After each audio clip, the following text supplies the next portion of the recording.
Yes. Start streaming. Stream. Oh my god, Yes. it's hot. Okay. Hello. This is the Fermi Paradox. Give us 1 second to set things up. But we are there at Amaze. And say hello, please, if you hear us and see us, so that we know everything is all right. So, let's get to it. Here we are. Hello. Hi, I'm Alfred. I'm Jörg, and we are both developers of the Fermi Paradox. Oh, there was a how? Yeah, there will be feedback Yeah. if we try to hear ourselves on this. So, We are not on. Give me 1 second. Say something else. something nice. Well, I can say that it's been a pleasure to work on this game, and we hope you like it. I'll be reading some of the stories, some of which I've written, and we also have an amazing team of writers. But we also have this guy here who created the game. So what are we going to show here? We're going to attempt to show how you can balance, create harmony in the universe through a series of difficult choices. And you have synthesis. This is kind of like the points or currency in the game. And you want to use that synthesis widely to bring different aliens or humans, dinosaurs, whatever, People. people together. Yeah, we do call them people, whichever species they are people. They are sentient beings with a lot of intelligence and ingenuity and beautiful artworks, and yeah, we have the early access here to show you today. Okay, sorry, I just realized we are not connected on the WLAN, on the main internet, and was on the WLAN, which is a stupid idea for streaming. That's how we want to move forward. Connected, connect to you, and is there any chat? Chatter? Here's the chat, but how can we see the chat in this weird... Here's the chat. Oh. Hello. We have confirmation of audio-visual intensity. Okay, fine. We're here. Let's do it. Then we are live. Let's start our game. First, before we start our game, we should say cheers to Amaze, because they have a 10-year birthday anniversary. What? Okay. Yeah. Amaze. Cheers. Happy birthday, Amaze. It's probably the 3rd time that we show the game now on the open screen, so we're hogging this a bit. But the game went far away the last 5 years, so it's valid to, I don't know, be back at Amaze. I'm happy that we can be here. It's actually the spot before the Amaze Awards. So at 8, the Amaze Awards, watch the awards, goofy stuff. And but we're probably also interested about this weird game we made, and which is called the Fermi Paradox. You already made a quick introduction. I can show you a little bit what's happening here. What we see is our galaxy, the Milky Way. There are normally million stars in the Milky Way, but we just pick out 10 of them, and these are the stars that are most likely to harbor intelligent life forms. And at the moment, if you look at all these stars, they are all devoid, not of life, but of sapient life. So no sapient life forms have evolved on this planet. Tabby star. Or if we look at City, no sentient life form has evolved on this planet. What else can we do in the game? We have one basic thing that you can always do is collecting flares. These galactic flares Oh yeah, but who are we actually? We are the galactic gardeners. What does that mean, galactic gardeners? We are somebody, something that has the power to influence developments in the galaxy. Is it a galactic god? Is it the program that runs our computer simulation? Is it the probability forces themselves? We don't know. But the galactic gardener wants to cultivate the garden of the galaxy. And with the garden, we mean like all the civilizations that can bloom there. At the moment, we don't have civilizations to bloom, so all we can do is see how these planets evolve. A minor planet is destroyed by an asteroid collision in the Tau Ceti system. Stuff's happening. And until our first evolution. Ooh. Do you want to read out our first event? Okay, well, a new civilization is born. A life form on Tau Ceti 3 started making simple tools and developed a rudimentary language. But which species will form a Stone Age civilization in the Tau Ceti system? Many were increasingly of the opinion that they made a big mistake in coming down from the trees in the first place. Douglas Adams, science fiction author, 20th century solar system. Do you say CE or yeah, CE? CE. Yeah. Okay. And now, Wasn't that long ago, the 20th century? yeah, that was like around the corner. So, and suddenly we can do more things than just click on our flares. We actually have a choice to do. We have 3 different kind of creatures that can evolve into a sapient civilization, like a Stone Age civilization on this planet. We have, what do we have? We have the Rama. These tall, intelligent plant creatures undergo countless stages in their century-long life circle. We have something what we call a standard species, are these little monkeys. They are called the Odo, and aggressive ape creatures in colorful fur. Their packs travel mountainous regions with ease. Okay, I'm not a native speaker, so no worries.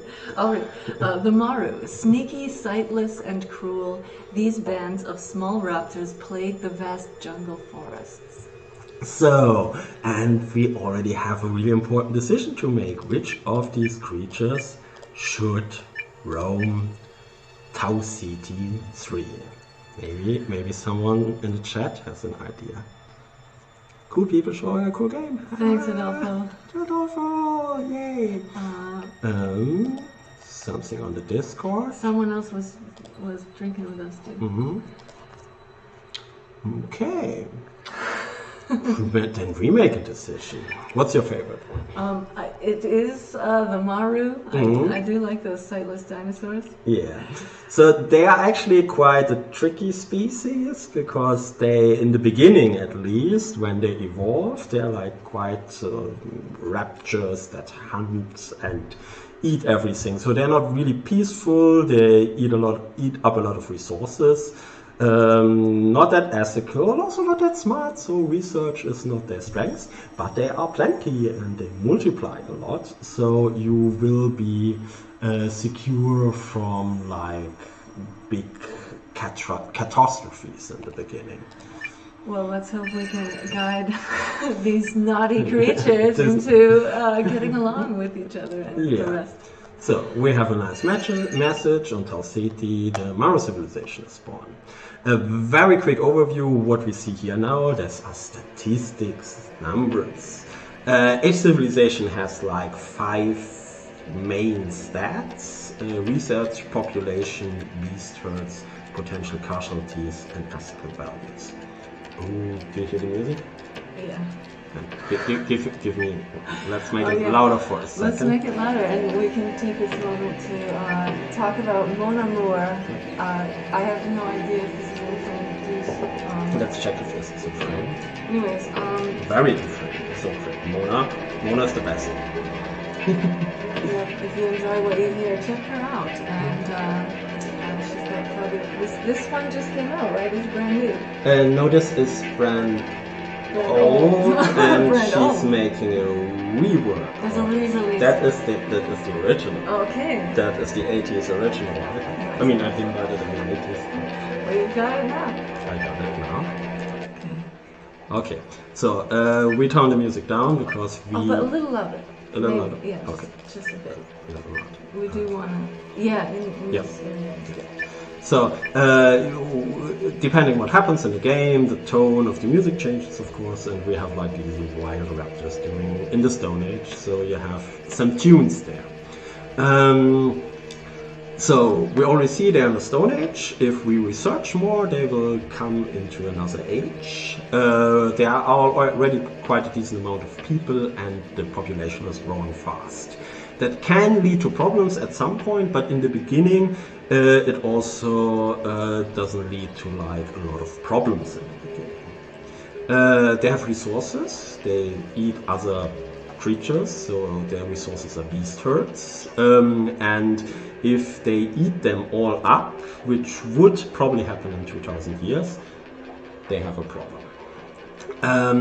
There's something called harm potential. That means how peaceful or how aggressive they can be during war. And something we call ethical values, which is like how dystopic or utopic their society is. And we start at 20%. You can imagine where the humans of this reality are lying on that scale, and if you're rooting for the Maru, you might be rooting for yourself anyway.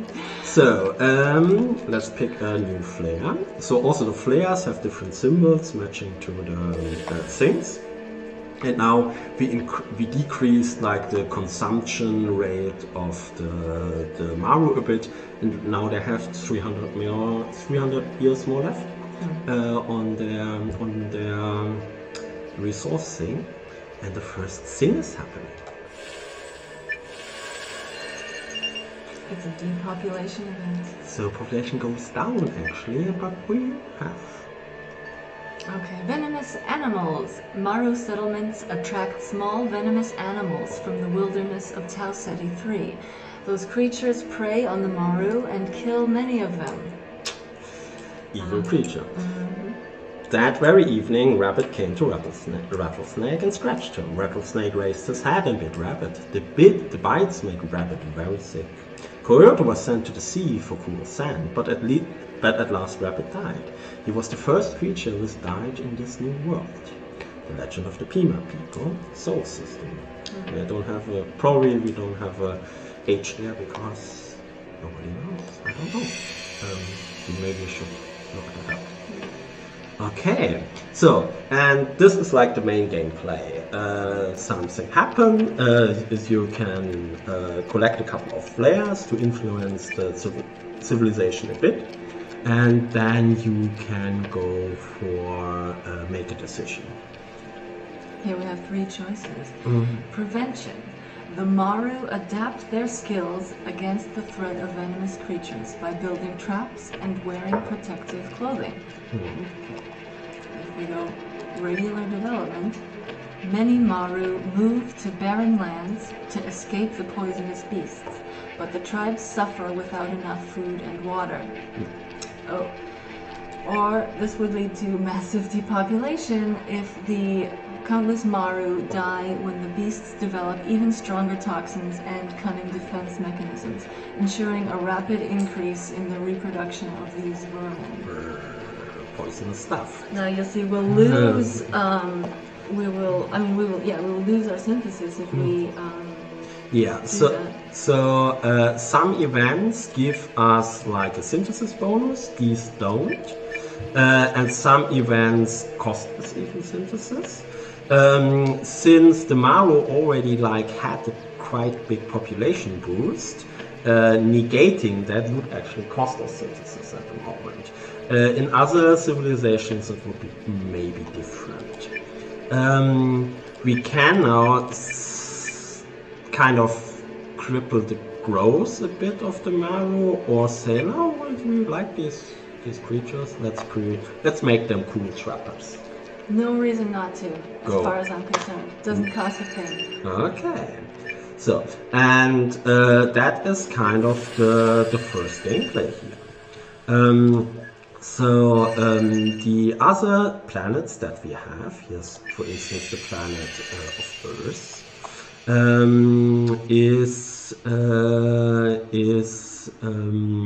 is still barren. Or Should I mention the fjords? Yeah. On the northern hemisphere of planet Earth, remarkable fjords can be found, and the flora of Earth is very multifaceted, from bright ocean vegetation to vast rainforest jungles. The fauna of Earth consists of many different animals, from gigantic ocean creatures to millions of different insects. So Earth is what we call a garden planet, where a lot of things can evolve, maybe even humans someday, who knows.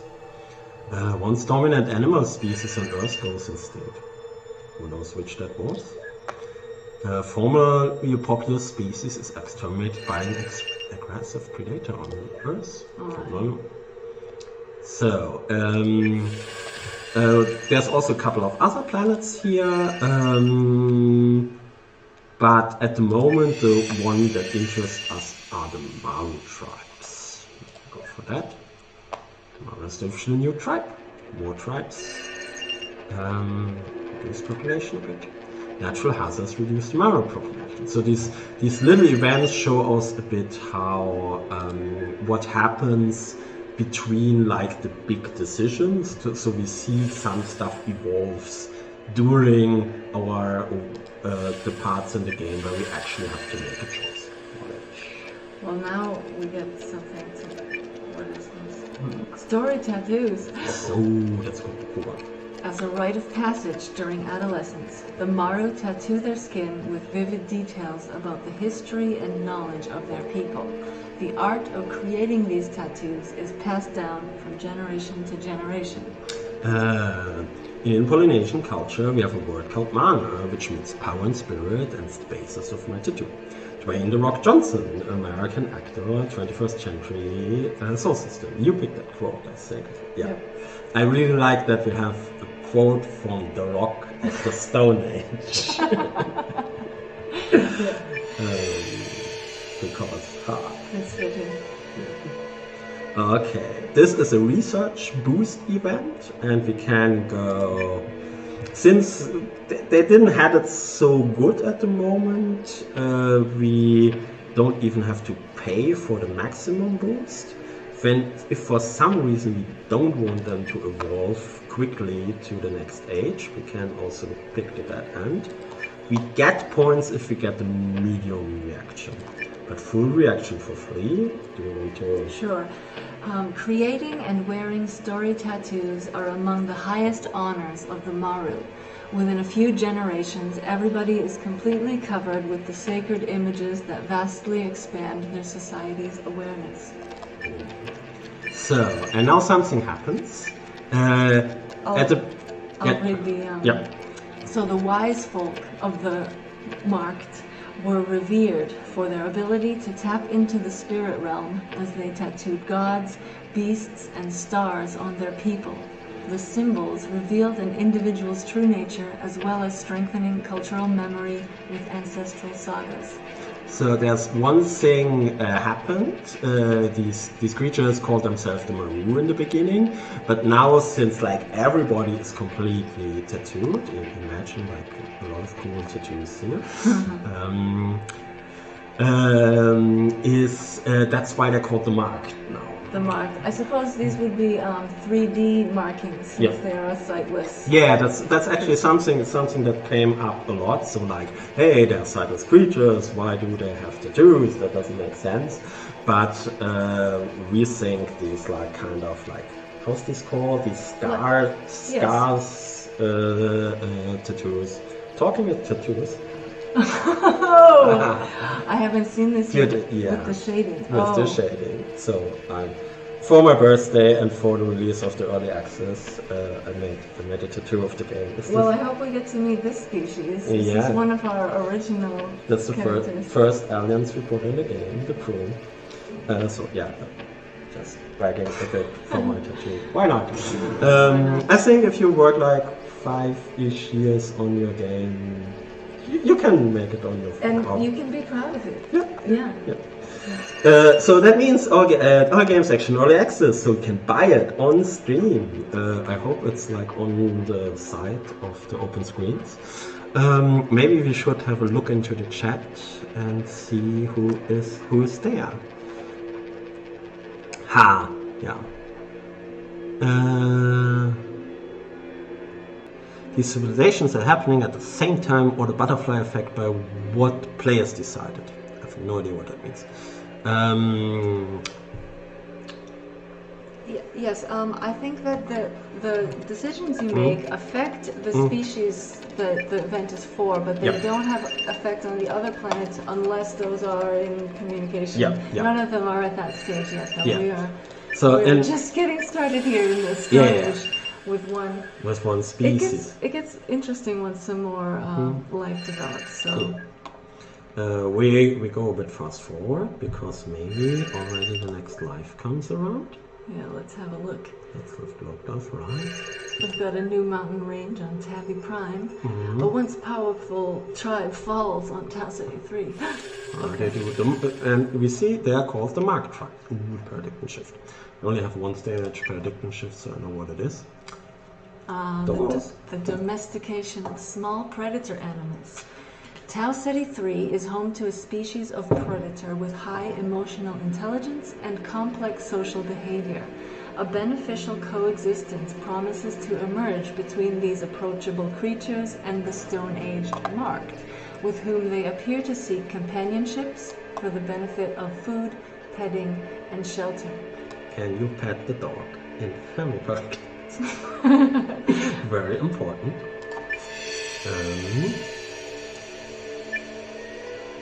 Let's read all three of the options here. So these are very varied, so yeah, let's go through them. Well, if you want cultural assent, the adorable predators are not only safe from the dinner plate, they are also spared from being handled as property.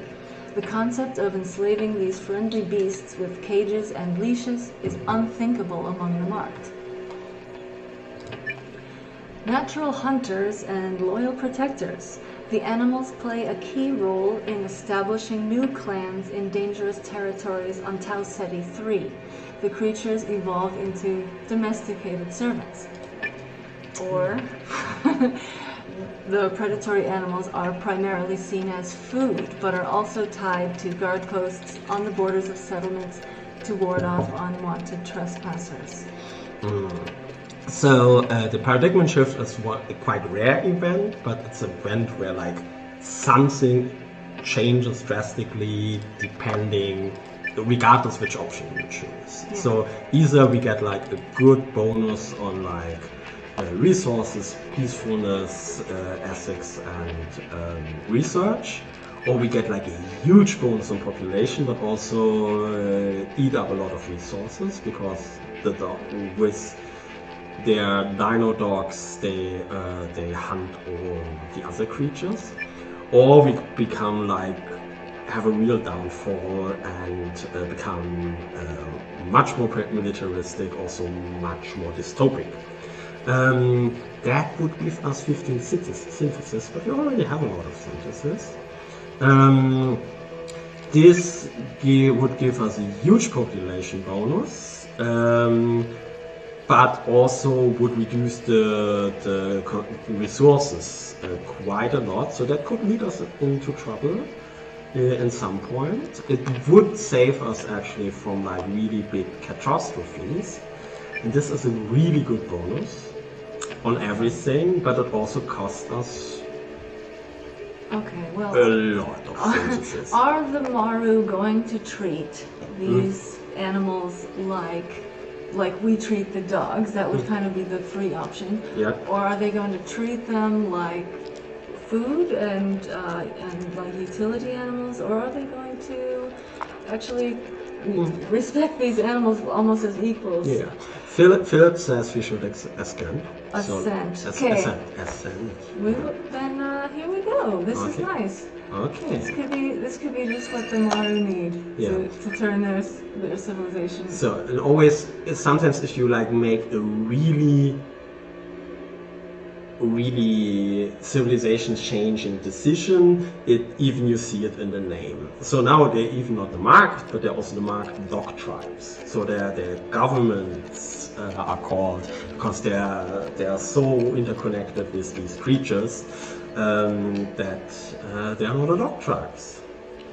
Oh wait, let me read this one. Yep. The wise folk of the marked were revered for their ability to tap into the it didn't. We already have. Well, let's see. Yeah, okay, this one. Here we go. The domestication of predatory animals relied on mutual trust between marked and their creature companions, who did not respond well to coercion. Over many generations, the pair of species grew inseparable and developed unique ways of interacting with one another and hunting together in teams. Okay, so we have also this side we didn't see. There is like a little history screen where like the most important recent history things is visible. You know, the hunting together in teams reminds me of this song called "Me and My Arrow." Me and My Arrow from Harry Nilsson from the Point. Okay. And it's like, but there's this game where this pointless kid in the land of Point has to have his dog right on his shoulders, and in order to play this game where you need a point on the top of your head. Okay. In order to play. Me and My Arrow. So, for now, the whole game felt like a bit like a regular space sim strategy game. Normally they don't start in the Stone Age, but like you have like one planet and there's like creatures and they evolve and make their civilization there. But now we come to the part where we show where the Fermi Paradox is different. We have a second civilization that is evolving, and we also play these. Oh, and it's Earth. We didn't plan this. This is the randomness of our system. Same event, a new civilization is born. Same Douglas Adams quote. So now another civilization is born. What the tutorial tells us here is that the civilization we are picking is we are also responsible for that. So our first civilization is not like the main civilization, but it is a civilization that is also has to be taken care for, and if it falls apart, it's probably bad for us in the end of the game. So, to not spoil everything, but it makes sense to have a lot of different civilizations in the ending, or things can get problematic. Okay, well, it's an insider tip is what that is. Well, we have a balanced species here. We have a standard... the balanced species, dolphins. Dolphins. We know that species, the standard species. The humans, groups of hairless humanoid mammals, aggressive but also quite clever. And what's that? And the dinosaurs are feathered reptiles with small brains. They hunt and they eat. What did it say about the dolphins? We can't see that because it's not available anymore as selected bug. So we actually spent so much synthesis, our galactic god currency, on to make the dogs and the Tau Ceti dog creatures and Maru live together, that we don't have enough synthesis to create sapient dolphins now. Okay. So we go for another unbalanced species, or we go for humans in these two options. Yeah, well, we already have some dinosaurs, and I vote human. Let's see what the responders want. I think Philip wants to make our an unbalanced species. We could Well then, yes, let's, well, I don't know, doesn't anybody want the humans to, I mean, it's interesting to see what's the humans up. we only have one, We go for vote. the humans, it's our game. Go for the humans. We can It's do our it. game, we do what we want, okay. Okay. Good. Okay. Anyway, it's like we only have 30 synthesis, you see, so. So now we're on Earth. We have humans. Same on Earth, the human civilization is born. So to put this a bit in perspective, here's Tar City. Here is Earth. These planets are quite far away. And they're both Stone Age civilizations, so they don't even know what the planets are or stars are, or like in the science. They probably see, oh, they're stars, but they don't know that they are like big helium balls, like burning things or so. So that will take a while if they have any connections. So at some point, at the moment, we just care for these in parallel, and that's like the beginning of our game, kind of. Okay, hey, first level up. We're at the Bronze Age with the marked dog tribes, the Maru. Okay. In the Bronze Age, the marked begin testing the limits of their planet's generosity by cultivating crops, raising animals for food, and clearing forests in order to build primitive cities. Early mining and metalworking skills allow them to craft better weapons and tools, and they learn how to document knowledge via written language. Okay, we're on the Bronze Age now. So that's and our Maru look different now. They have like a nice Upgrade. there. So that's like as soon as you gather enough research, you get basically level up. You come into a new age. At the moment, all these ages are quite similar to the development of humanity. There will be maybe a little bit of changes depending on the planet you are. So maybe some planets don't have that metal that like copper or so that would create bronze at some point, and it's a different age. But basically happens is the agricultural revolution, and we get like bonus stuff here that we can choose. Also, the events that are available now are different. If we pick advancement, this would mean the new techniques and tools allow the marked to explore new areas, preserve their natural resources, and develop early infrastructure. Simple roads, or we go down. Or we go down the dark path. Defense becomes increasingly necessary as marked begin exerting more power over one another, and hunting bands evolve into primitive armies. It only gives us 2 points, so it's actually a bit. That gives us another growth. They are growing fast. Another growth bonus, but also preserves resources, so it's balance each other out. Power doesn't even give us a bonus, so and we managed to make them a little less dystopic. So I would go the middle road. Okay. Yeah. Let's build some roads. Let's build some roads. So, browser technology provides the market across minerals on the surface of Tar City Street. So, and now we are basically jumping back and forth between these civilizations. Meanwhile, on planet Earth. So, and these people don't know each other, of course. Like they're like many light years away. Fertility rites. Some humans worship fertility deities in long rites that symbolize mating, motherhood, and sexual fortitude. The elaborate rituals involve fruits and herbal infusions that arouse the libido, while drums beat stimulating rhythms and mating partners dance in rapture through the night. The resulting wave of procreation could lead to a population surge on Earth. Bright coon, let me caress you, my precious cares is more savory than honey. In the bedchamber honey-filled, let me enjoy your godly beauty. Lion, let me caress you. the Sumerian love poem from many 8th century BC, again in the Sol system.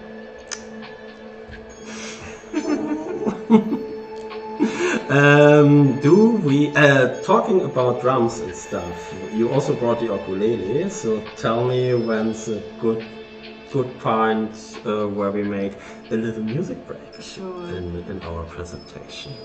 Let's have a look at the chat. Space dinos. Yeah. Yeah. Oops. Well, we wanted humans. Yeah. I have a bias. Yeah. I'm pro-human. Pro-human. So what our humans do? We can make them grow a lot. What would that look like? Communing with the goddesses inspires strong self-confidence and appreciation for the wonders of the human body. Let's go for that. We want cool early tribes.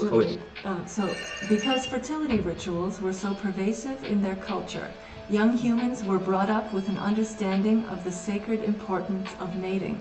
They were not confused or ashamed when they reached maturity and felt the deities calling them.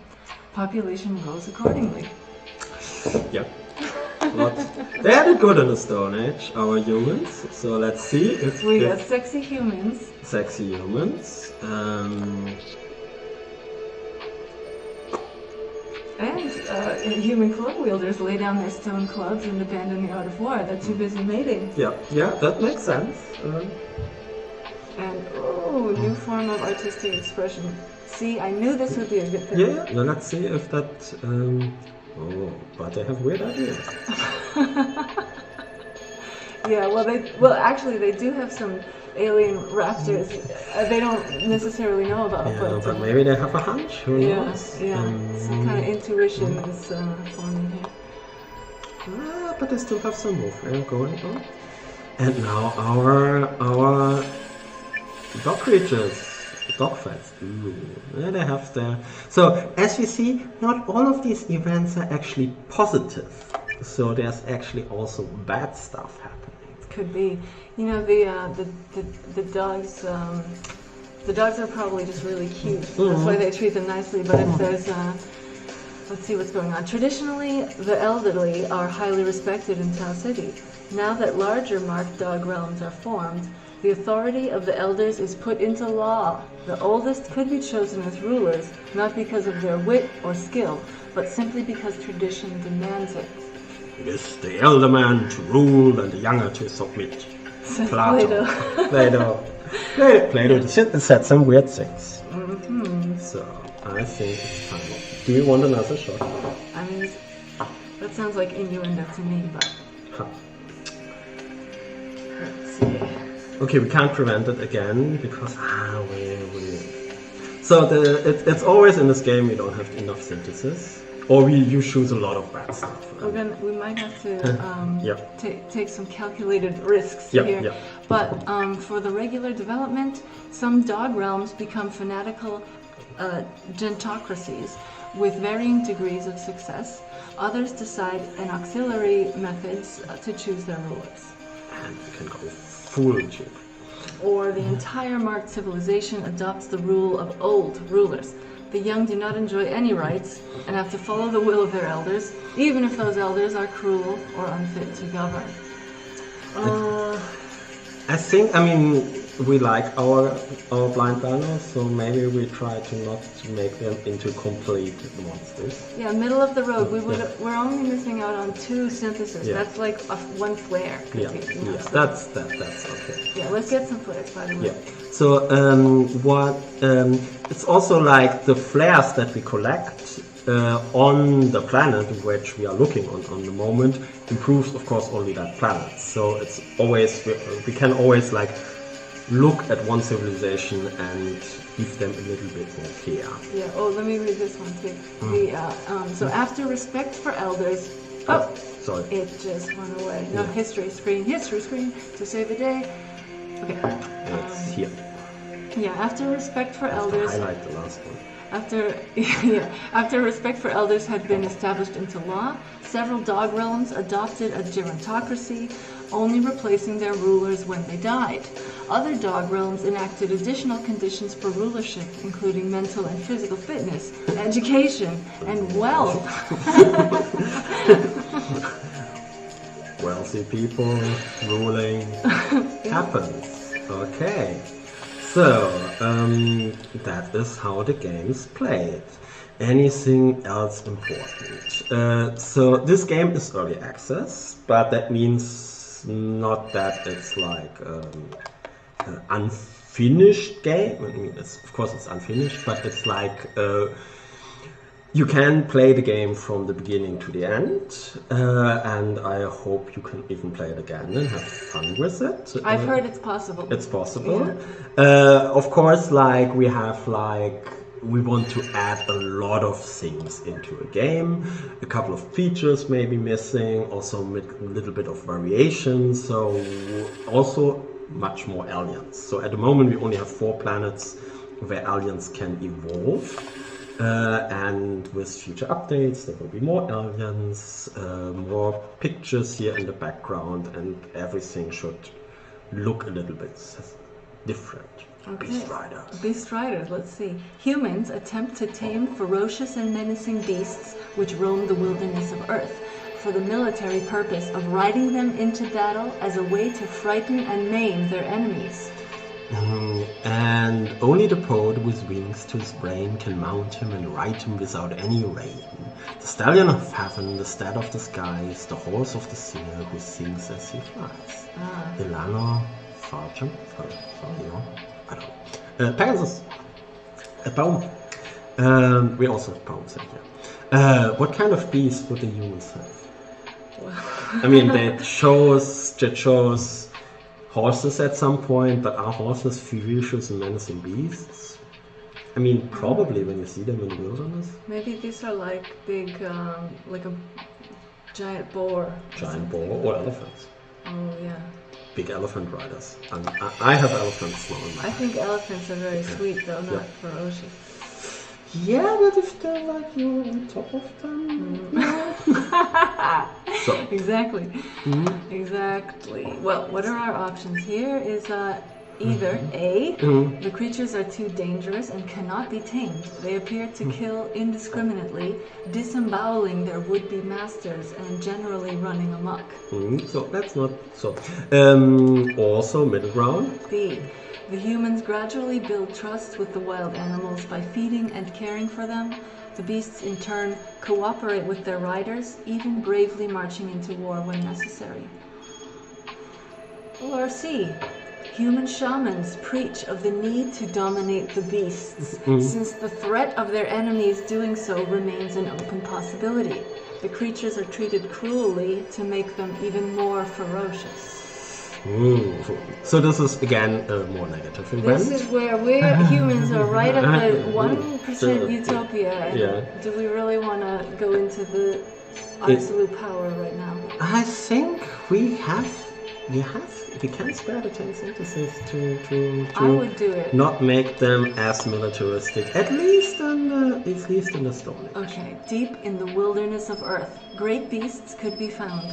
Despite rigorous attempts to force them into submission, human aggression merely amplified that of these beings against their self-declared superiors. So, they roam freely. Where will the gods lead us? Where will the gods lead us? Okay.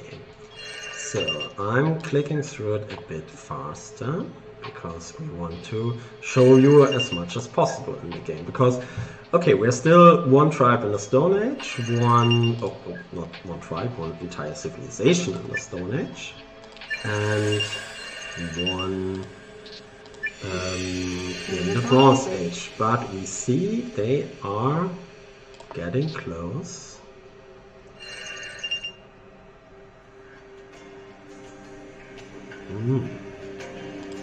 So we can also skip the galaxy and just blink.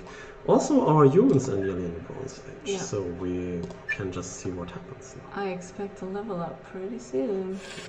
But before that, something. Oh no! We have our first extinction. We might already extinct somebody. Okay. Just a bit of volume. Whoa.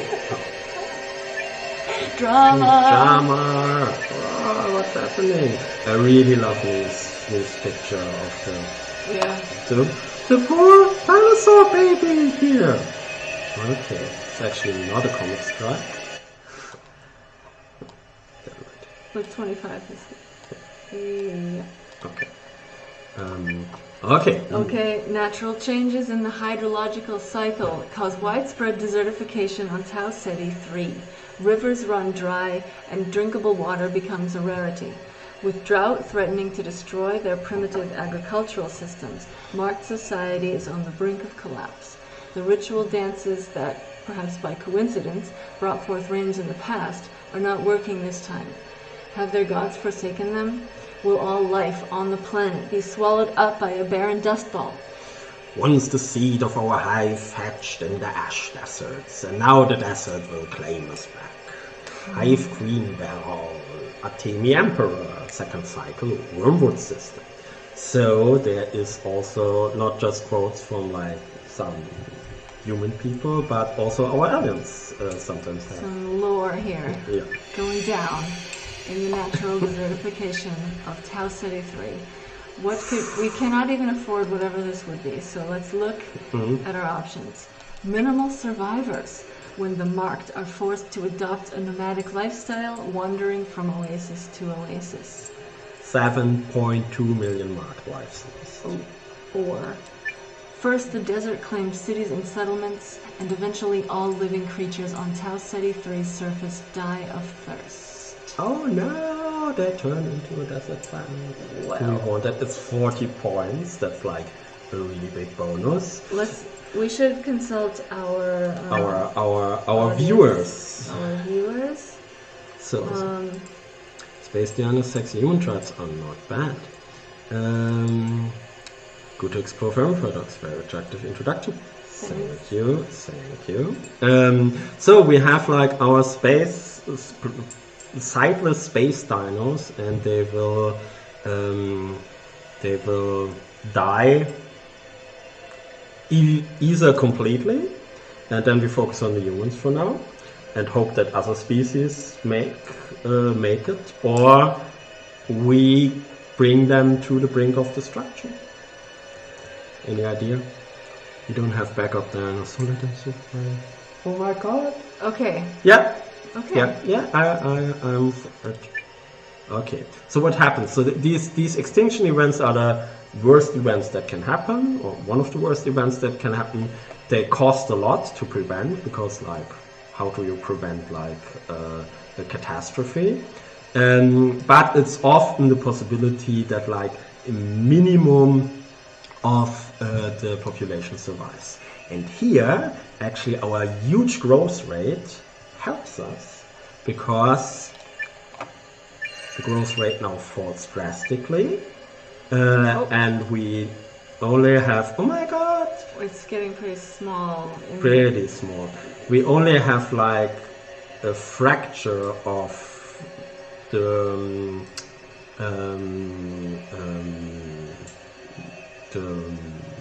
civilization left, yeah. But they're still growing. Now so, I almost regret that we didn't get that synthesis boost. Yeah. They're still growing, so they're not died out, okay. But they managed to have a big setback. Also, they're not called desert wanderers, because that's what they do, wander in the desert. Yeah, as long as you got your dog buddies. Yeah. Should be good. Yeah. We can see them now with their dogs, wandering nomadic to the desert. But our humans are also in the Bronze Age. We already know this. We know what that entails. Hive Queen Bell. So, we have three choices here. We can make the humans more powerful and gain more synthesis. We see that sometimes something really bad happens and then you need a lot of synthesis points, so it makes sense to like be... we can make them grow, but they already grow quite a lot. 16% is decent. Or we just spend a little bit of points and they get a bonus on Utopia and research. What would... let's scoop some synthesis. I think we could do with a little more reserves there. Okay, let's do that. Okay, fit.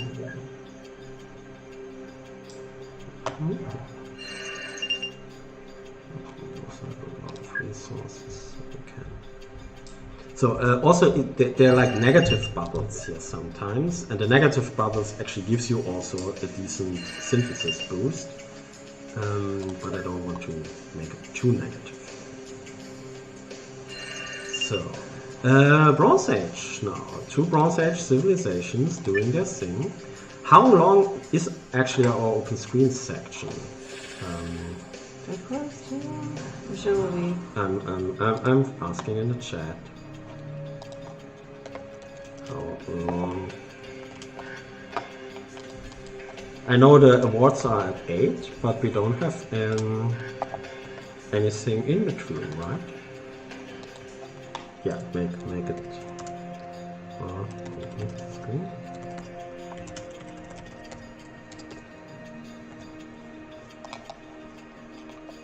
Oh, blinky things. Very sci-fi. Okay, the Desert Wanderer Doglines. Okay. Great gardens. In the desert.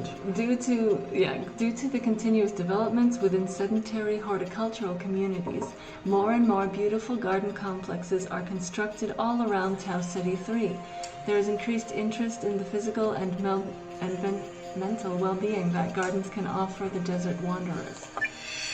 I imagine that they have like oases where they like build huge garden structures. They did. They said that the wanderers go from desert, from oasis to oasis. Okay, let's see the options.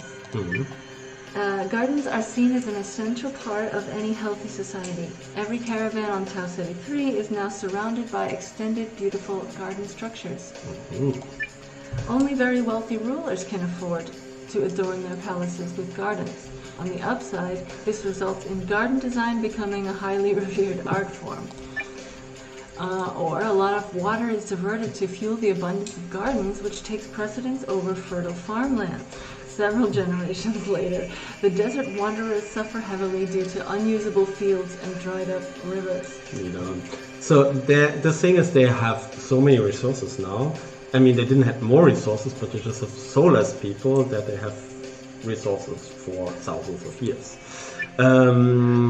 But it makes always sense to prevent resources in this game, I tell you. But also 10 synthesis point, and it doesn't make anything worse. It just doesn't give a new bonus. Okay, as you said, they're doing well with their resources. So let's take these 10 ticks. Yeah, and also it fits kind of to the story. And now the desert wanderers naturally are heavily distrustful of gardens. They see them as evil, haunted places. Legend says that wherever a garden arises, a river stops flowing. When the desert wanderers happen to stumble upon something that even vaguely resembles a garden, they will spit 3 times and stomp the ground to ward off evil spirits. I think that was a story from Yedija. So, we actually didn't talk what we do on the game. Did you? No. We didn't, no. Yep. I wrote some of these stories, and I'm the game designer and the programmer and the producer. I do like indie game dev stuff. But yeah, I wrote some rudimentary text, but not other better writers rewrote them afterwards. But yeah, so that's what we do on the game at the moment. I think our Desert Wanderer is doing kind of okay. Oh, you know what else I do? Yep. Sometimes. Is I play the ukulele. You play the ukulele? Yeah. Maybe now it's a good time for a ukulele break. Right. Okay, I'm putting the game sound a bit down. Alright. So I have a song that's dedicated to the aliens. Oh my god. Then let's show us an alien. Okay. And the stage is yours. Yeah, maybe show us the view where I can see myself. Yeah. Although it'll be off time, but whatever. Oh, this one's for the aliens in my imagination. in their multicolored spaceships that I saw when I was kissing you last night. Or was it last September? I barely can remember what it feels like to be near to you and dear to you and hear from you.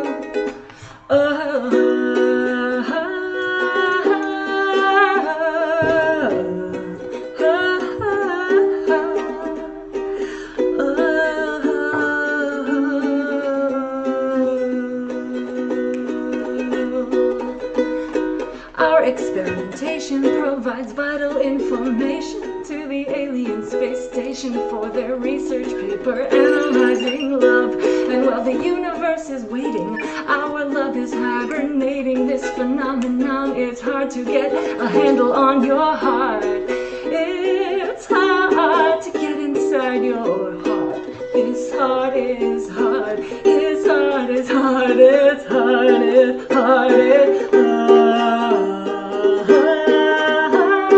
This one is a Fourier transformation, an impressive calculation in your ear, and you can hear it in your brain and in your heart, where the sine waves are repeating with a polyrhythmic beating, crawling vines intertwined. When will our wavelengths realign? When will our wavelengths realign? When will our wavelengths realign? When will our wavelengths realign? When will our wavelengths realign? Will our wavelengths realign? When will our wavelengths realign?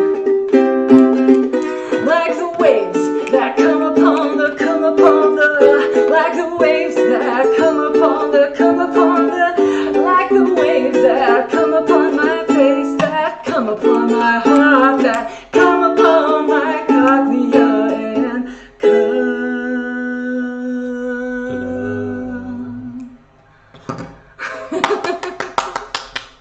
Awesome! Thank you. I'm called Alfred Ladylike on the social media and on Patreon if you want to check out that song on SoundCloud. It's called Post it in the Cochlea chat. and Come. Oh yeah, post my name there and then there you have it. Yeah, perfect. Bandcamp. Okay. So we had an alien song today. We have everything. So Philip says we are the lucky ones. I picked the perfect spot. Okay. There's nobody behind us. With nobody behind us. So at 8, it's the or in 2 hours there is the Watcher, which I probably want to see. And which you all want to see, but we can do a bit longer. We can go if it's okay with the powers that be. Let's go till maybe 7ish, and then we have an hour to have our dinner before the awards. Yeah, that makes sense. And yeah, probably we'll even go to Open Spree and watch that live. Oh yeah. Then let's go back to our cured aliens who still survive. Maybe I try to play it a bit faster so we come to, probably not with the quite damaged Maru or Desert Wanderer, how they call themselves now. But maybe we manage to reach 2 dominating city-states, gather massive armies and fleets to fight for control. Despite my love song, okay, now we have a problem with some Citadel Bronze Age. Senso Carthaginem Ecedividum. Okay. So Carthage must be destroyed. We can prevent that. We go into the middle. I go into the middle. After a century of battle, one city-state conquers the other and destroys the enemy city. 100 nearly a million people dies. It's bad, but I want to save the citizens. So that the US had their first really bad thing happening. I wonder if we manage in the next hour to put them a bit, at least one of them, into a direction where they can maybe meet each other, or maybe we at least come to a point where it goes into the right direction. Yeah, maybe they send out a signal. So, our Desert Wanderers finally reached the new age. Hello. Iron Age. Quick reading of the Iron Age. Empires and trading states rise to power in the Iron Age. The metalworking desert Hallo, wanderers. geht's ja? Forge tools. We're getting a Ich call. bin gerade. This just in. Ja, ich bin gerade super busy. Ich rufe dich gleich zurück. Okay, ciao. Okay. Sorry, the desert wanderers forged tools and developed the skills needed to create simple machinery. While expanding theological discourse could provide them with a sense of purpose and a moral compass, organized religion also has the potential to bring about great atrocities.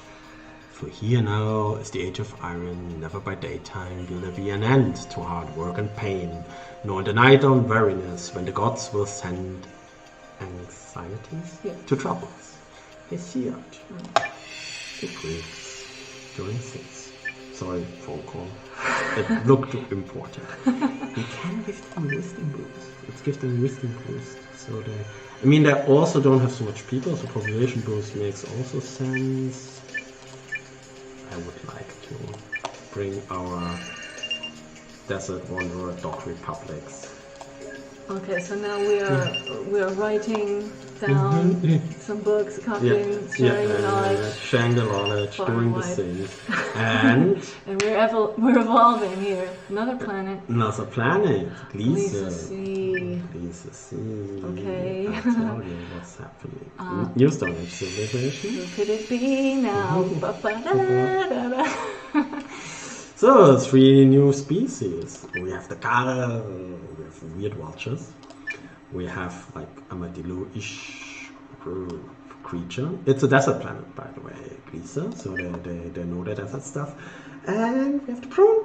The prune. Yeah. These gentle herds of 4-eyed, horse-like humanoids roam the rock deserts. Let's see what people want. Or should we read them other? I would just go for the prune. Let's just go for the prune. We're doing almost like a semi-speed run. We want to show you some of the more advanced ages. I mean, we could have saved an earlier save game. We have save games now in the game. Very important. But it's also nice to see what stuff magnificent sculptures. Okay. An era of creativity and empowerment among the humans leads to the rise of some excellent new masons. They bring forth magnificent sculptures that could have a major influence on their civilization. But am I an artist too, therefore a liar? Distrust everything I say, I'm telling the truth. The only truth I can understand or express is logically defined a lie, psychologically defined a symbol, aesthetically defined a metaphor. And Ursula Le Guin quote, a lot of her books were a big inspiration on especially the social part of the game. So our humans actually slowly slided into the dystopia, and we could revert this with 20 points. Okay. We have a little bit of utopia suddenly, 10% actually. Human masons were able to shape the psyche of the entire species with astonishing thought, providing sculptures. As a result, all humans were encouraged to engage with sculptures for spiritual growth and well-being.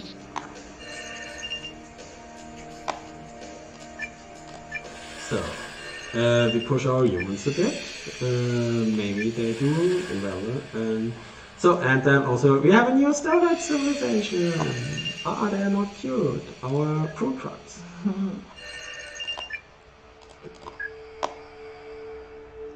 An ambitious prune tribe conquers new territories.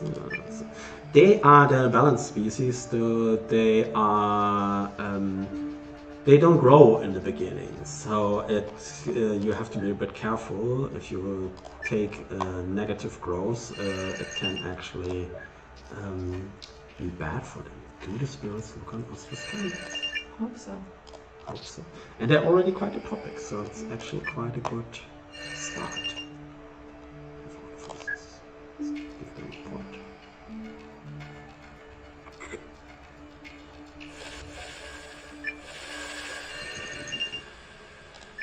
Consumption. Hunting guilds. Due to sophisticated traps and bows, the hunting of wild animals becomes much easier. Being a hunter turns into a lucrative profession, and a guild system is formed in the big caravans of Tau Ceti trade. And for the lions have their own historians, the history of the hunt will always glorify the hunter. That's right. Chinois Africa. And very important. Okay. So preventing this is expensive. Middle ground. Hunting rights are reserved only for the consuls of the desert wanderers. They employ the expertise of the hunting guilds to decimate the wildlife around their palaces.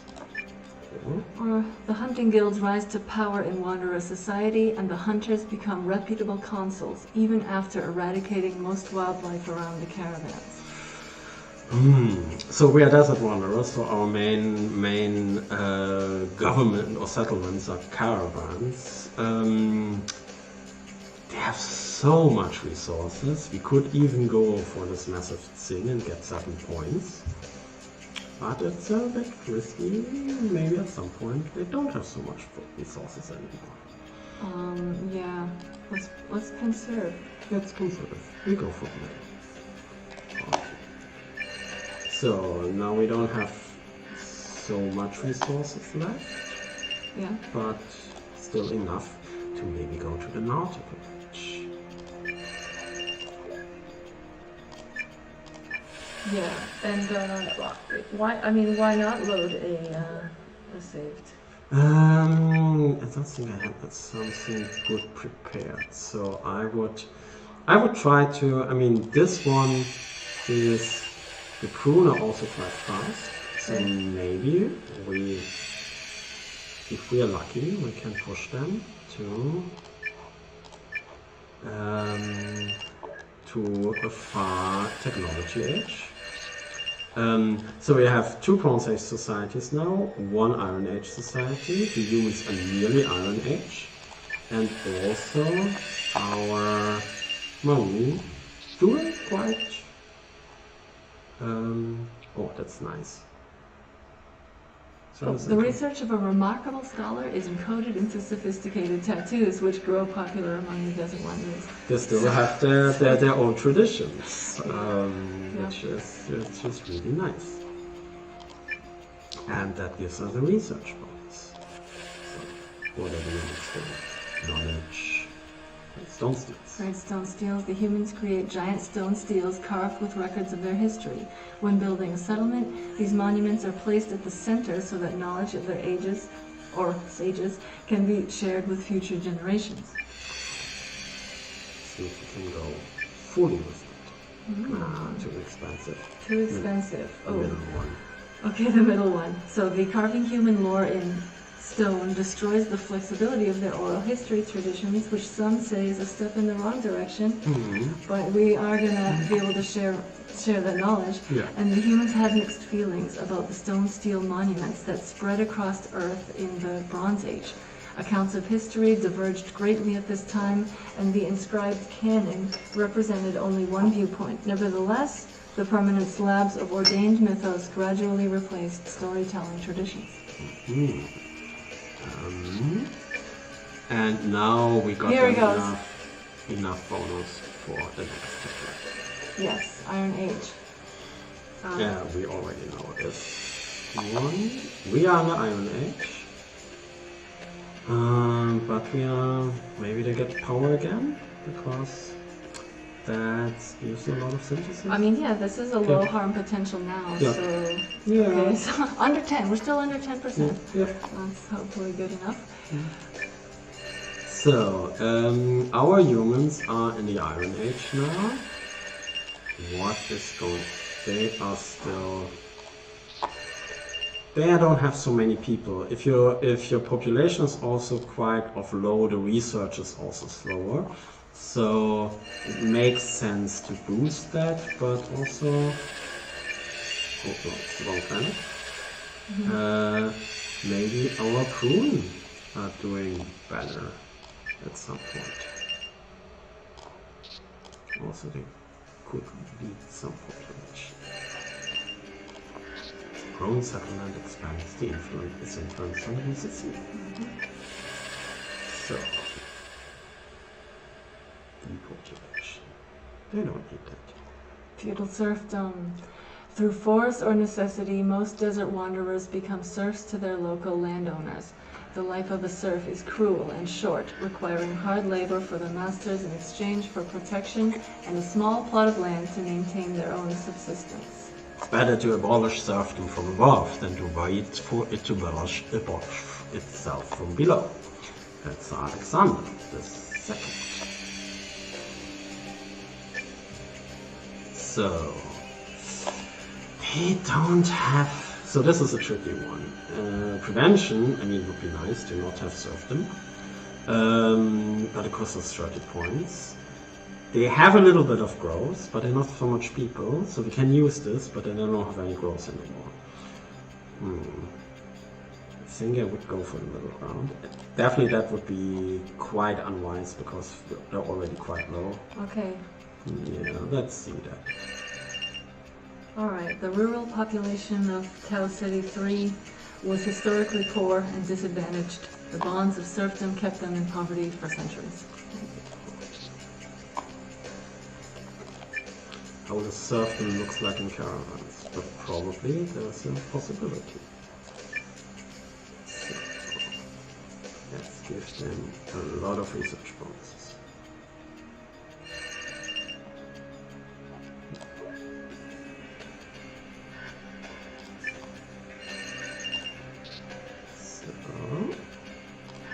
Also give them a lot of population bonuses. So, I just want to see the next age, which is soon. Ooh, another paradigm shift. The ship of state. With the establishment of the first city-states, enlightened thinkers argue that their governance should be given to philosopher monarchs. These benevolent leaders with absolute power should rule the state like a skilled and professional captain commands a ship sailing the sea regions of Gliese Sea. They posit that in order to reach the tranquil waters of peace and prosperity, a wise navigator must interpret the ethical star map for the prune to follow. Until political power and philosophy entirely coincide, cities will have no rest from evil. Socrates. So do we want to have the ultimate philosopher, king or queen? We can't. Well, either the new form of governance inspires many prune settlements to form their own expanding city-states, but the ideas and ideals behind the philosopher monarchs are quickly lost. Okay, or go really down. Or the rising city-states are seen as a threat to neighboring ecclesias, whose speakers rally spear fighters and rider hordes to overthrow the philosopher monarchs. I would go for the middle ground. We have a lot of resources and we could use a little bit of growth, but it's 20 points are also... We want to expand this population let's go for it. Let me do this. Masters of mental gymnastics, the thinking kings were so skilled at philosophically equating their own benefit with that of the prune, they even had themselves convinced that they were wise and just. But as time wore on, the lurking temptation to take advantage of their power revealed the ethical implications of absolute rule. And that's at 26% utopia. Yeah, that is still not fully utopic. So also I try to get the population down. The wasting fraud throws many food. Oh, we have one. We've done it. We've got to the nautical age. Look at this portrait by Neve Spiegel. Yeah, we love this one. So, the desert wanderers develop vessels capable of exploring the farthest corners of their planet. The flourishing traffic of goods and ideas advances the fields of navigation, chemistry, and engineering. To safeguard the accumulated knowledge of wanderer civilization, emerging universities begin to house collections of printed books. You really liked it. Oh, that's good. That's really liked it. That was Brian Minnesota, Yeah. and I added a bit. Yeah. Yeah, so nautical age, how does it look like in the desert? I mean, it is a former swamp planet that became like desertified, so probably they have still some swampish oceans or so that they can sail. You can push them more further to the wisdom. Okay, so the discoveries of new lands and peoples inspires the desert wanderers to re-examine social and scientific principles. That's good for them. Yeah, let's go for them because I want to see another age before our time runs out. Let's see if we have any comments. The pro. Anya's in the chat. Hello, Anya. Thanks for watching, and thanks, Amaze, for letting us have some fun here. Letting us have some fun here. So, dum.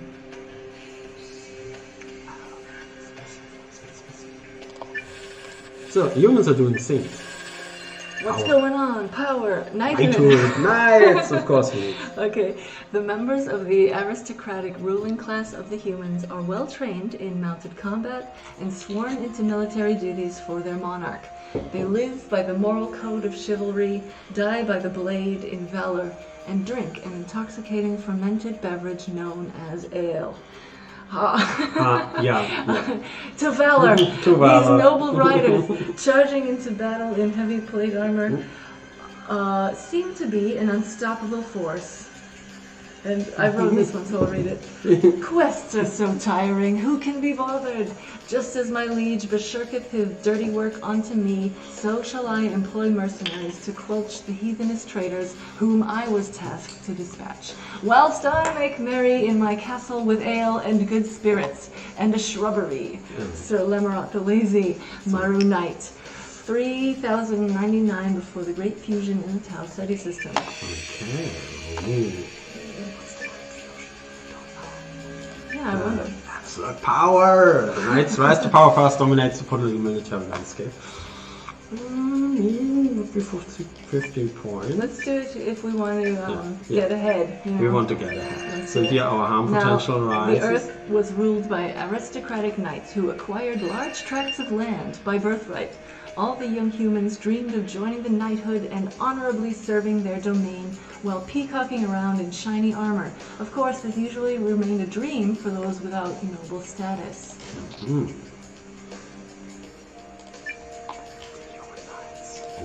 But our prune also on the Iron Age.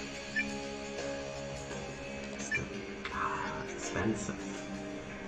I think they will get a power thing because we need to do a little bit of power.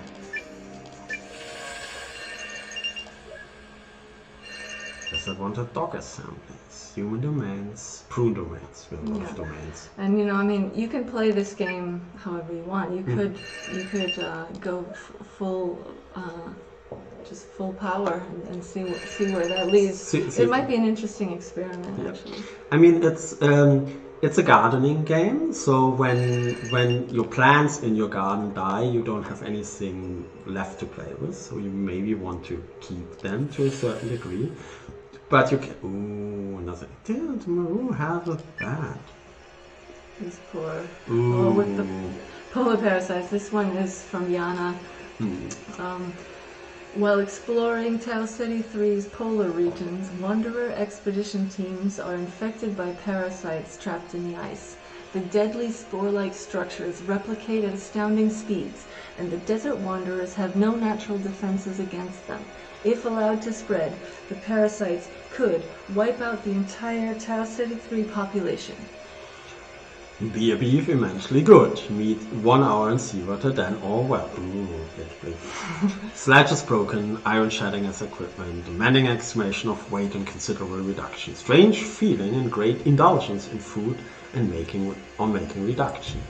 Expedition diary before the trichomonas infection of Salomon Augustus Andri, a Swedish aeronaut who died on polar bear meat because there's like weird parasites in them. We don't want that. Yeah, can be proved. So they had it really hard. Yeah. So we could go for the middle ground again and again kill most of the people. We can provide this. We have a lot of synthesis right now. Yeah. I would prevent it. And we have the parasites that in nature. The infected polar explorers decide for the good of the Wanderer Society to not return. Okay. The Wanderer Chronicles were unable to explain the disappearance of a famous research team that vanished into the polar region of Tau Ceti III. Several attempts were made to locate the expedition, but no trace of it was ever discovered. Wild theories abound, from ghost ships to cannibalism. Oh no. Oh. But they saved the whole Tau Ceti. And we have almost 4 million Maru. Yeah, so they came quite well back from their the near extinction. From the last near extinction. Yeah. And so these extinction events are not that common, they're quite rare now. Because we're still in like the what we call the ancient area, so everything pre-industrial. But at some point, if you get to build nuclear power or other similar technologies, it's actually much easier to destroy your entire planet, and then they come more often. Okay, humans are in the nautical age now. Yay! It could be. While rough pirates sail the sea regions of Earth, humans craft new weapons to conquer, plunder, and wage war on each other. Let's go for that. Let's do it. Pirates. We want pirates. So, what's happening with the prune? Oh, some enlightenment. The Holy City. A city that is rumored to have sacred powers starts drawing spiritualists, priests, and sages from all corners of Gliese Sea. Loyal things are spoken of you, O city of God. Oh, city. So, the dead end. The prunes start to worship the city itself and not the teachings of the inhabitants. Zealots conquer the place, and slowly the city loses its appeal to the masses. Or the dominant religion of the prune claims the holy city for itself. The teachings of the city's writers are absorbed into the church doctrine. And -40 is probably, but we could make it a super topic. Well, okay, let's see. The holy city becomes a center of spiritual and philosophical debate. Countless scriptures are created to spread the wisdom to all prune on Gliese Sea. I think we go for the middle ground. Okay. I mean, a really super topic civilization would be also quite cool. But, so the dominant religion became even more widespread on Gliese Sea after claiming the holiest city of the prune for themselves. Many other religions also claimed the specific locations in the city as their own, but they were and still are brutally denied worship. That is probably quite... You know that from somewhere.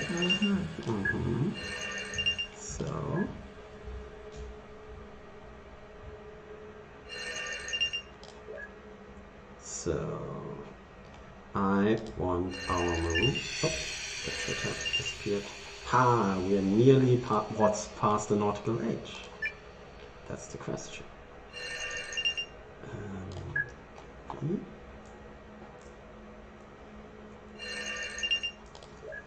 Okay, let's see if there's any. No one is in our chat. No one's in our chat. What else we can talk about for the Fermi Paradox? We will be in Alexis for a year, probably. Let's see how long it takes. We try to have like monthly updates with like bigger features that like either change the game or have But here, what if we did go, because it's like 1825, what if we go right into some of the actual space age stuff, whatever random things you have? Okay, I will let's do that. Let's hope I It's like a novel, and you might invest a lot of time to get up to this stage. Okay, let's see. Oh yeah, that looks like one. I hope it's not a weird test thing made for debugging. Experimental. Okay, you're right. We have like half an hour left, and we can show another dimension of the game is one, actually a lot of what you've seen so far is kind of parallel or based on the human's own history, because we don't know of any other civilizations that have come this far. But I think where it gets interesting is when we go beyond that. And also, I mean, that's a thing we also want to add, like events that work like Bronze Age or Iron Age events, but are like very ice planet focused, or for plant people or stuff like this. This is something we want to have. Okay. And I mean, while it is based on history, you can also change the course of history depending on what you decide. So we just jump into the middle of a scarcity crisis. Meanwhile, in a parallel dimension, there's a life crisis. This is actually a debug text, so I will just jump. Okay, we went into it. Pretend that didn't happen. Mitigation. So a scarcity crisis happened, where we are really low on resources now. We are not out of resources, but we are on a point where they don't have enough for everyone. And depending on your ethical values and your synthesis points, you come into a specific area. The infrastructure of drifter society is falling apart because deep ore deposits are becoming scarce. Many technological advancements are not sustainable anymore. Science networks are left behind, and the people of Vex are trading knowledge for survival. Oh no.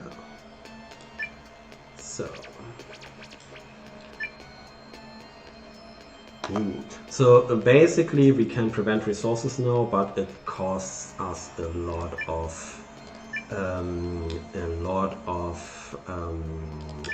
knowledge.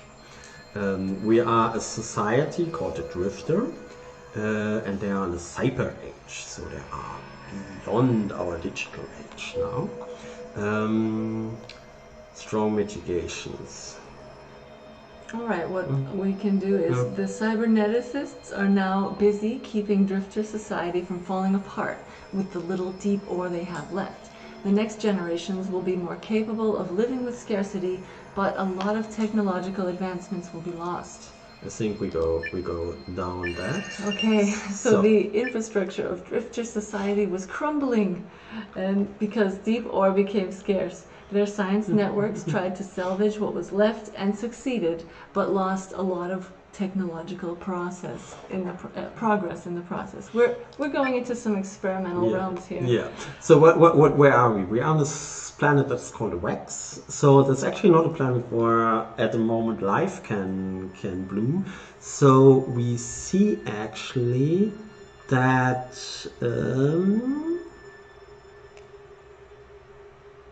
Okay, at some point we would. This is actually was a colony.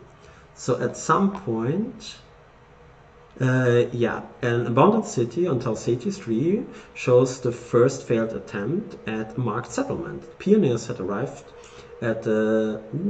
There's a bug. Ignore all that. So basically, this is a colony, and we are like in a huge universe with like a lot of different civilizations. We have the Dolos, Dog Commonwealths, and a Lightspeed Age with plant creatures. With some new music With now new too. music. Yeah. You have the traveler factions, which is the same creatures, but they went with a spaceship to a different planet and calls themselves the travelers now. The Prune are here too. They're also in the Lightspeed age, which is like, look how fancy they look now with their Lightspeed uniform.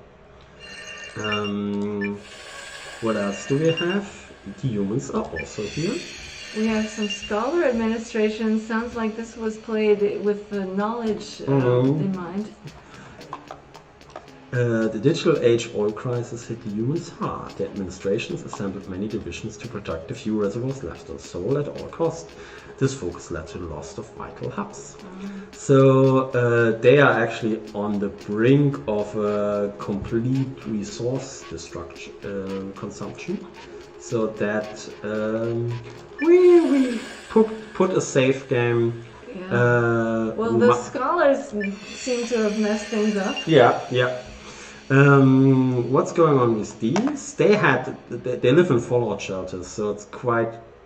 They probably had a nuclear war or something, and they have a really negative scrolls. So probably they have like some issues on their planet at the moment. And then we had the so-called drifter multitudes. What are these big circles here?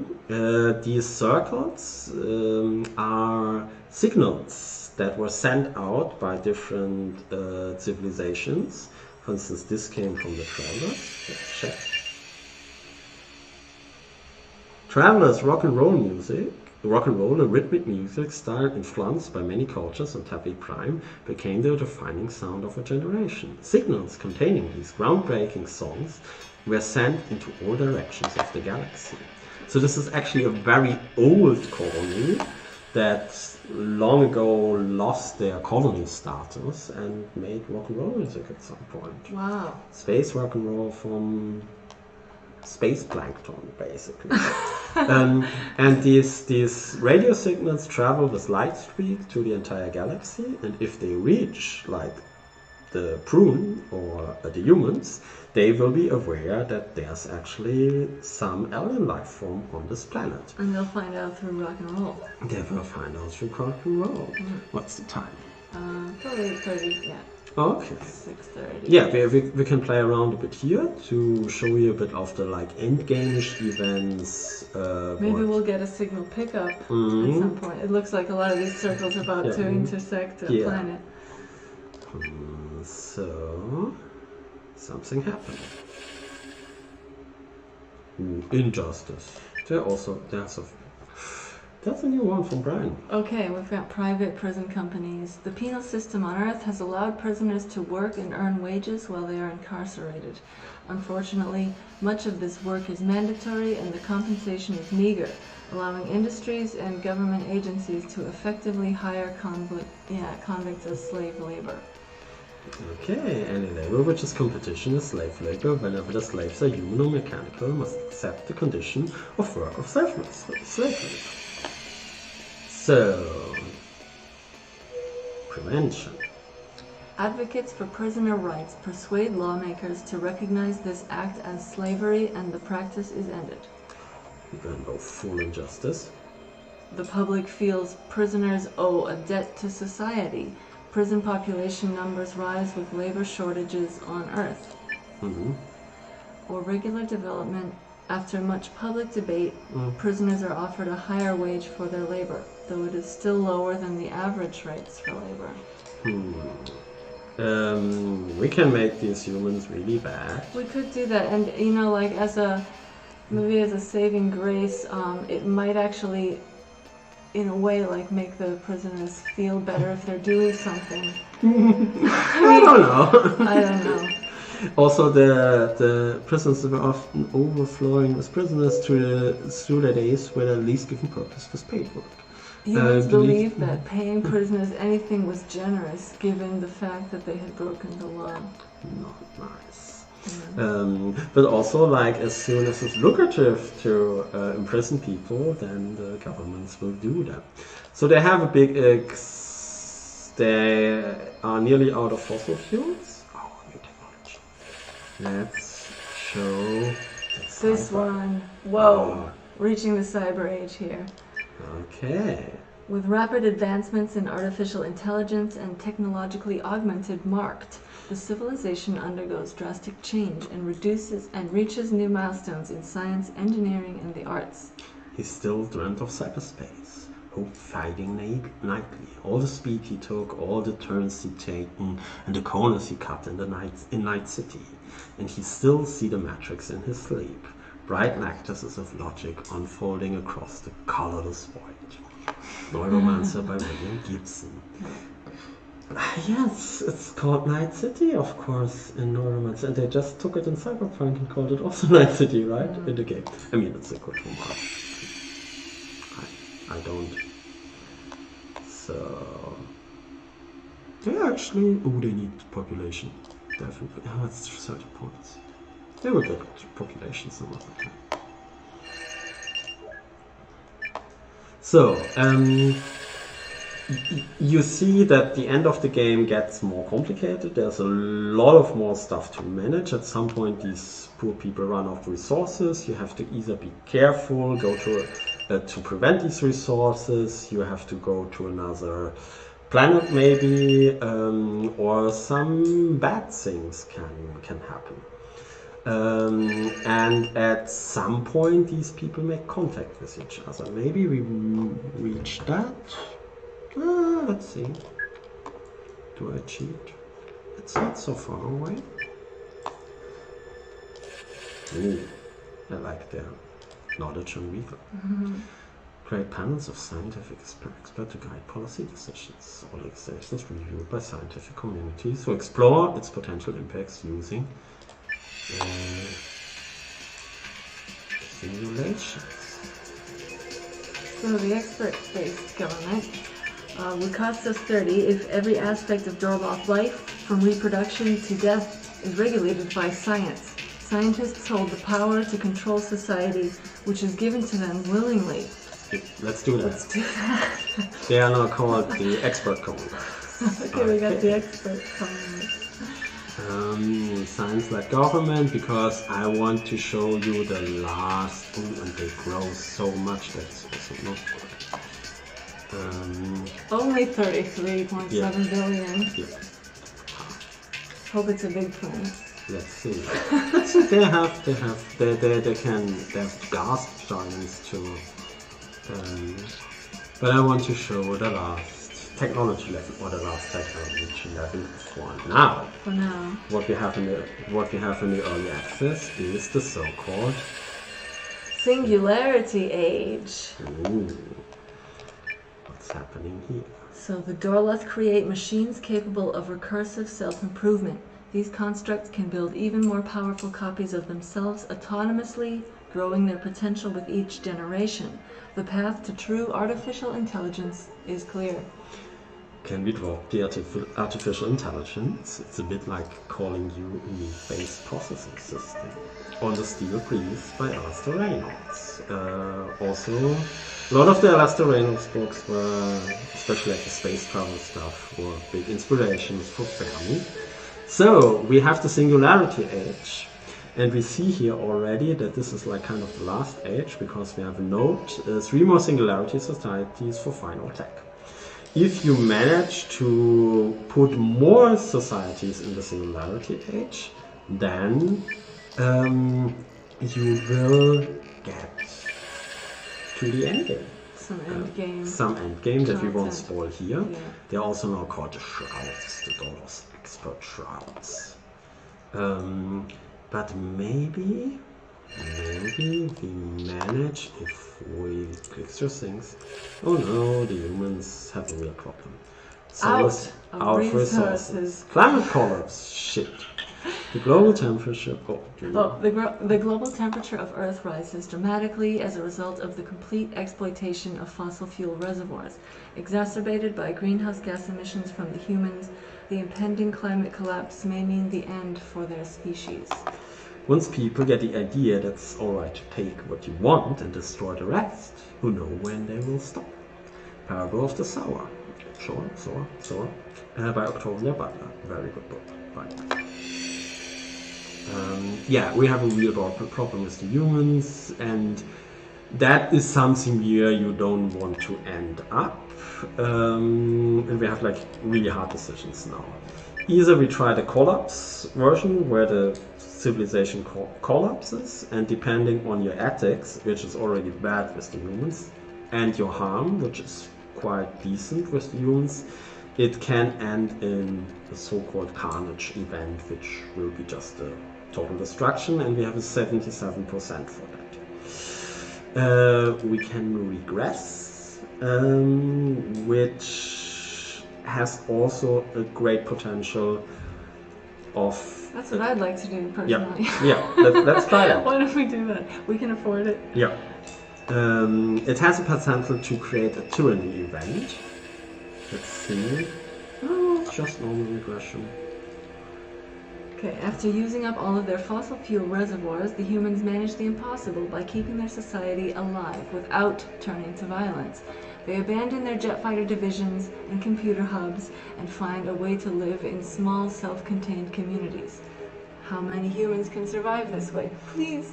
Embracing stagnation, rejecting exponential growth, the cornerstones of the galactic unity were laid by society, who nearly lost everything and then banded together to form a better world without greed. Shumanju, transgalactic citizen, 60,000 world sentient after the galactic unification. So, it's kind of like picking up on a saved game from an earlier it's kind parallel universe. So, we can't go to the minimal regression thing. So here we lose a lot of technology and growth, or we lose a lot of technology, growth, and a lot of people. I think I would go for that. Okay. That makes the most sense. We don't have a lot of synthesis here at all, so okay. Struggling to create a society without fossil fuels reservoirs, the metropolitan areas of the humans fall apart and the human inhabitants perish. Only a few outside the community manage to survive.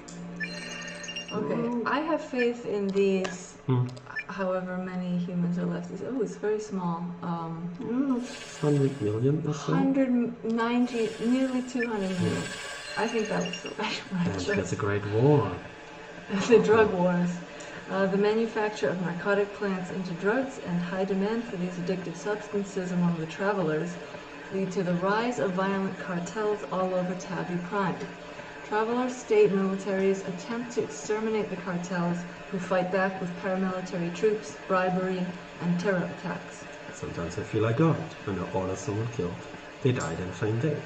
Pablo Escobar. So, bad stuff. We can't afford peace. So it's a small shit.